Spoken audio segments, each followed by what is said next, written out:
Agent جو ہیں وہ باقاعدہ اس زمانے میں تھے بنے ہوئے، جو کہ لوگوں کو سرحد پار کراتے تھے۔ اب وہ خاتون جو ہے اس نے اپنے بچے کو گود میں لیا ہوا ہے اور وہ چلتی جا رہی ہے۔ وہ آگے بڑھا، اس نے آواز دی، اس نے کہا کون ہے اندر؟ وہ تھر تھر کانپ رہی ہے۔ باہر نکلے، اس نے آواز دی، اس نے کہا کہ میں تم سے اللہ کے نام پر تم سے پناہ مانگتی ہوں۔ احمد تو ہمارے لیے مصیبت لے کے آیا ہے، تمہیں نہیں پتا کہ یہ کتنا بڑا جرم ہے۔ انہوں نے کیا کیا؟ انہوں نے اس کے اوپر جادو کروا دیا۔ اپنی ماں کے پاس چلا گیا اور جا کے اس کو کہنے لگا اماں اب مجھے شادی کی ضرورت محسوس ہو رہی ہے۔ السلام علیکم ورحمۃ اللہ وبرکاتہ۔ بسم اللہ والصلاۃ والسلام علی رسول اللہ۔ معزز ناظرین اکرام، 2011 کی بات ہے۔ شام، اب سب اس کے بارے میں جانتے ہیں، شام بہت خوبصورت ملک ہے۔ وہاں پر ہنگامے پھوٹتے ہیں، حکومت کے خلاف مظاہرے ہوتے ہیں، اور یہ فتنہ اتنا بڑا فتنہ کہ کم و بیش 500,000 5 لاکھ لوگ لقمہ اجل بن جاتے ہیں۔ لاکھوں کی تعداد میں لوگ جیلوں کے اندر، اور جیلوں کے اندر جو ان کی حالت اس کا نہ پوچھیں۔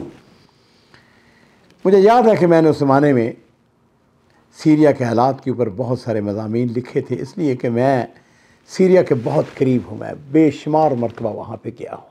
اب ہوا یوں عزیزو، جو بات آپ کو بتانے والی وہ یہ ہے کہ جس وقت حالات خراب ہوئے تو وہاں جس کا بھی ذرا سے حالات بہتر تھے وہ وہاں سے ہجرت کر کے جو ہمسایہ ملک ہیں وہاں پہ چلے جاتے ہیں۔ ترکی اور سیریا کی جو حدود ہیں آپس میں بڑی قریب ملتی ہیں، وہاں پر بمباری ہوتی ہے، اور سیریا کا ایک گھر، اس گھر کے اندر ذرا آپ تصور کریں، ماں جو ہے اس بمباری کے نتیجے میں شہید ہو جاتی ہے، اس کا داماد شہید ہو جاتا ہے، اس کا بیٹا شہید ہو جاتا ہے۔ اب گھر کے اندر جو بچنے والے ہیں ان میں ایک بیٹی ہے جو شادی شدہ ہے، جس کا خامد جو ہے وہ شہید ہو گیا ہے، ایک چھوٹا سا اس کا دودھ پیتا بیٹا ہے، اور اس کا والد ہے، یعنی گویا 3 افراد ہیں جو بچ جاتے ہیں۔ اب ہوا یوں کہ وقت گزرتا چلا گیا، ایک دن جو باپ ہے اپنی بیٹی کے پاس آتا ہے اور آ کے کہتا ہے کہ بیٹی بے شمار لوگ ہجرت کر کے جا رہے ہیں، تو ہم بھی کیوں نہ ترکی چلے جائیں۔ اس نے کہا بسم اللہ، باقی جان بچانی ضروری ہے۔ لو جی، انہوں نے پیسے اکٹھے کیے، ایجنٹ جو ہیں وہ باقاعدہ اس زمانے میں تھے بنے ہوئے، جو کہ لوگوں کو سرحد پار کراتے تھے، اور یہ غیر قانونی کام تھا دونوں طرف سے۔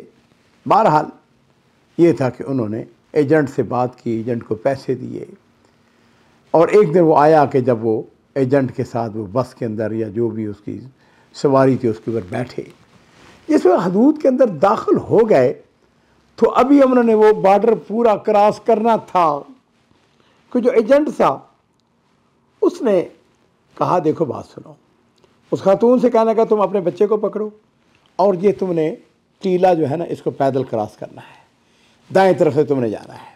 جو باپ ہے اس کو کہنے لگا تم نے بائیں طرف سے گزرنا ہے۔ اس نے کہا ٹھیک ہے۔ اب وہ خاتون جو ہے اس نے اپنے بچے کو گود میں لیا ہوا ہے اور وہ چلتی جا رہی ہے۔ موسم جو تھا وہ ٹھنڈا تھا، بادل بنے ہوئے تھے۔ خیر، اللہ کی قدرت کہ یہ جو خاتون ہے یہ خیریت کے ساتھ بارڈر کراس کر کے رات کے وقت آگے نکل جاتی ہے۔ آگے ایک چھوٹا سا گاؤں تھا۔ اب بچہ جو ہے، ظاہر بات ہے کہ چھوٹا بچہ تھا، رو رہا ہے، اب اس کو بھوک بھی لگی ہوئی ہے۔ دوسری طرف اس کا جو والد تھا وہ سبحان اللہ دوسری طرف سے جب گزرنے لگا تو وہاں پر پولیس نے، جو بارڈر پولیس ہے، اس نے اس کو پکڑ لیا، اور انہوں نے اس کو 4 دن جیل میں رکھا، اور اس کے بعد واپس اس کو سوریا بھجوا دیا۔ اب یہ جو خاتون ہے یہ جس وقت اس گاؤں کے اندر داخل ہوئی، اب رات کا وقت تھا، اب اس بیچاری کو کوئی سمجھ نہیں آ رہی میں کیا کروں۔ اس کو ایک کوکھ نظر آیا، چھوٹا سا، یعنی جھونپڑی جس کو کہتے ہیں ہم اپنی زبان کے اندر، اس کے اندر وہ بیٹھ گئی۔ اب وہ انتظار کر رہی ہے کہ کب فجر ہو، اور اللہ تعالیٰ کی ایسے ہی مرضی تھی۔ اور میں کئی دفعہ کہا کرتا ہوں اللہ تعالیٰ جو ہے اس کی بے شمار خوبیاں، بے شمار اس کی صفات ہیں، اور اس صفتوں کے اندر جو ہے وہ یہ بھی ہے القیوم، کہ اللہ تعالیٰ جو ہیں وہ اپنے بندوں کی حفاظت کرنے والے ہیں، ان کی نگہداشت کرنے والے ہیں۔ خیر، اب یہ خاتون بیٹھی ہوئی ہے، اسی دیر میں فجر کی اذان ہو گئی۔ ساتھ والے گھر سے ایک نوجوان باہر نکلتا ہے، اور جس وقت وہ خوک سے یعنی جھونپڑی سے قریب سے گزرا تو اسے دیکھا بچہ رو رہا ہے۔ وہ آگے بڑھا، اسے آواز دی، اس نے کہا کون ہے اندر؟ وہ جو لڑکی تھی وہ تھر تھر کانپ رہی ہے۔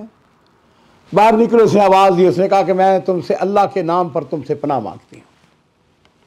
اس نے کہا تو نے اللہ کے نام پر پناہ مانگی، میں تم کو پناہ دیتا ہوں۔ کیا ہے وہ کیا؟ اس نے کہا کہ میں ہجرت کر کے بھاگ کے آ رہی ہوں، سیریا سے آ رہی ہوں اپنی جان بچا کر، مجھے پناہ چاہیے۔ تمہارا پولیس سے تعلق تو نہیں؟ اس نے کہا نہیں نہیں، کوئی فکر نہ کر، مجھے نماز پڑھ کے آنے دو اور میں ابھی آتا ہوں۔ خیر وہ نماز پڑھنے چلا گیا۔ نماز پڑھ کے جب واپس آیا، اس نے کہا چلو میرے ساتھ چلو۔ اس نے کہا کہاں ساتھ؟ اس نے یہ میری بہن کا گھر ہے، ہم رات ہی اپنی بہن کے گھر آئے ہیں، اپنی بہن کی زیارت کرنے کے لیے میری والدہ میرے ساتھ ہیں۔ لو جی ناظرین اکرام، اس نے اس کو ساتھ لیا۔ اس نے کہا چلو گھر میں داخل ہو۔ اس نے کہا نہیں نہیں نہیں، میں گھر میں داخل نہیں ہوں گی، اندر سے کوئی عورت لے کے آؤ۔ خیر اس نے اپنی بہن کو لے آیا، اندر داخل ہوئے۔ اس کو بیچاری کو بھوک لگی ہوئی تھی، رات ساری وہ بیچاری پریشانی کے اندر، بچہ چھوٹا۔ خیر انہوں نے جو اس کی خدمت خاطر کر سکتی تھی، کوئی دودھ، کوئی دہی، کوئی دوسری چیزیں، وہ کھانے پینے کی چیزیں دی، اس کو کچھ اطمینان آیا۔ جب صبح ہوئی تو اس کا بہنوئی آ گیا، اس نے آ کے اس سے لڑنا شروع کر دیا۔ اس نے کہا احمد تو ہمارے لیے مصیبت لے کے آیا ہے، تمہیں نہیں پتا کہ یہ کتنا بڑا جرم ہے؟ اس نے کہا مجھے پتا ہے یہ بڑا جرم ہے، لیکن اس نے اللہ کے نام پر مجھ سے پناہ مانگی ہے، میں نے اس کو پناہ دے دی ہے، اب یہ اللہ کی حفاظت میں ہے، میں نے تو اللہ کے لیے کیا ہے، فکر نہ کر، میں بس ہمیں ناشتہ واشتہ کر لینے دو اور ہم واپس جا رہے ہیں اپنے گھر۔ تو جی ناظرین اکرام، اس نے اپنی والدہ کو ساتھ لیا اور اس خاتون کو ساتھ لیا، بچہ بھی ساتھ ہے، اور وہ اپنے گاؤں میں چلے گئے۔ وہاں پر اس نے جا کے اس کو ایک کمرہ دے دیا، واش روم تھا۔ اس نے کہا کہ بہن یہاں پہ باعزت طریقے سے تم رہو۔ اب یہ جو نوجوان ہے احمد، اس کی کیفیت یہ ہے کہ اس کا وہاں پر جو ہجرت کر کے آتے تھے نا لوگ، ان کو باقاعدہ کارڈ دیے جاتے تھے، باقاعدہ ان کو رجسٹر کیا جاتا تھا۔ اس کا اس محکمے کے اندر کوئی ہاتھ پڑتا تھا یا تعلق تھا یا جاننے والے تھے، یہ وہاں چلا گیا اور اس نے چند دنوں کے اندر اس کے لیے رجسٹریشن کروا لی، اس کے پیپر بنوا دیے، گویا کہ اب یہ خاتون جو ہے یہ ترکی کے اندر رسمی طور پر یہ وہاں پہ رہنے لگی۔ اب چند دن گزرے، اب باپ کی یاد تو آتی ہے کہ میرا باپ کس حالت میں ہے، اس کا کوئی پتہ نہیں، وہ تو نہیں آ سکا۔ لو جی ناظرین اکرام، اب یہی جو احمد ہے ایک دفعہ پھر اس کے کام آتا ہے۔ اس نے سیریا میں ٹیلی فون کیا اور اس کو کہا کہ ایسا کرو کہ تم کسی طریقے سے اندر داخل ہو جاؤ اور آگے تمہارے جو ہے رجسٹریشن کرانا وہ میرا کام ہے۔ تو جی کوئی ہفتہ 10 دن گزرے، اس کا باپ بھی وہاں پہ آ گیا۔ اب باپ اور بیٹی جو ہیں وہ ظاہر بات ہے ایک کمرے کے اندر رہ رہے ہیں۔ باپ جو ہے اس احمد کا بڑا ممنون ہے کہ اس نے اس کی بیٹی کو پناہ دی، اسے پناہ دی، ان کی رجسٹریشن کروا دی۔ اب یہ لیگلی طور پر ترکی کے اندر بطور مہاجر رہ رہے ہیں۔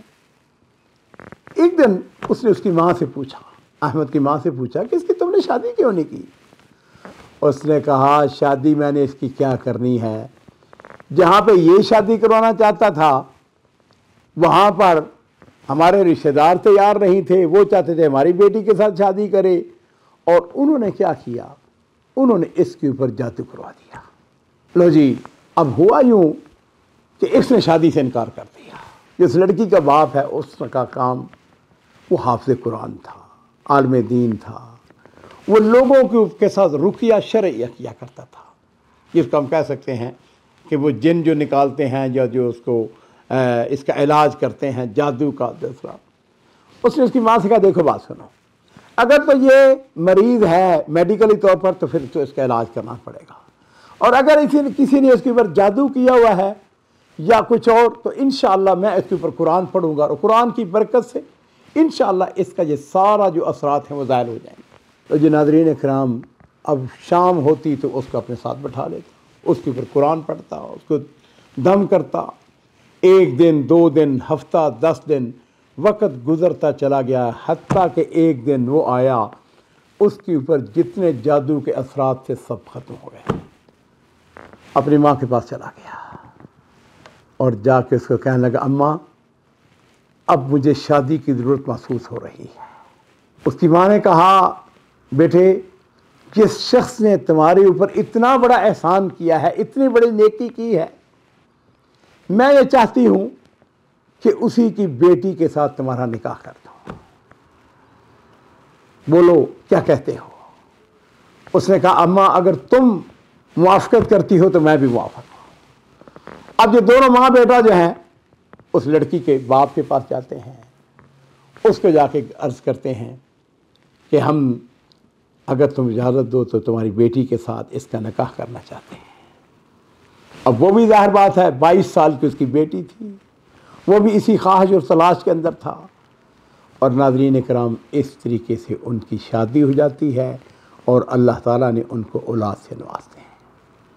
بظاہر دیکھا جائے تو آپ بھی کہیں گے کہ یہ واقعہ کیا ہے، لیکن حضرات ذرا غور کیجئے کہ اس نوجوان کا مسجد کے لیے نماز پڑھنے کے لیے جانا، مسجد کے لیے وہاں سے گزرنا، اس بچے کو رونا، اس کی آواز اس کے کانوں میں پڑنی، اور یہ ساری گفتگو، یہ سارا کیا ہے؟ یہ اللہ تعالیٰ کی تدبیر ہے۔ اللہ تعالیٰ جو ہے اپنے بندوں کی حفاظت کرتے ہیں، اور اللہ تعالیٰ مسبب الاسباب ہیں، اور اللہ تعالیٰ بندوں کے لیے اسباب مہیا کرتے ہیں۔ یہاں پر یہ بات بتانے کی ضرورت نہیں ہے کہ اس لڑکی نے جتنی اللہ سے دعائیں کی اس رات، اور مسلسل اللہ تعالیٰ سے وہ ستر مانگتی رہی اور اللہ تعالیٰ سے پناہ مانگتی رہی۔ جو بھی اللہ تعالیٰ سے مانگتا ہے اللہ تعالیٰ اس کی مدد فرماتے ہیں۔